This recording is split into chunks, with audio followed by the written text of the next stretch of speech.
பெண்களுக்குன்றது இந்த டிஎம்கே ஆட்சியில் ஆளும் கட்சியில் நிம்மதின்றதே கிடையாது. நாங்கள் வந்து ஒரு நகை போட்டுட்டு ஒண்டியாக ரோட்டில் போகிறோன்னா அது 5 மணிக்குள்ளே தான் போக முடியும். அதுக்கு மேலேனா எங்களால் போக முடியாது. ஏதாவது துணை தேடி தான் போக முடியும். ஏன்னா அவ்வளோ மோசமாக இருக்குது. எங்கே போனாலும் செயின் அறுக்கிறது, பாலியல் வன்கொடுமை, இப்போ குழந்தைங்களை கடத்துறது, ரேஷன் கடைக்கு 1000 ரூபா கொடுக்குறேன்னு ஏமாத்துறது, இந்த மாதிரி பல விஷயங்கள் பண்ணுறாங்க.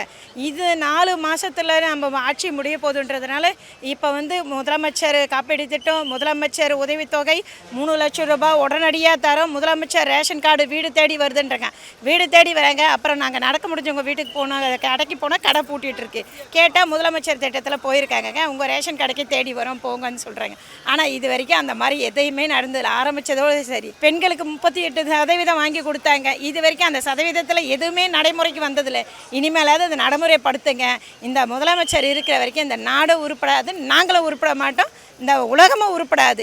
இதுதான் வணக்கம்.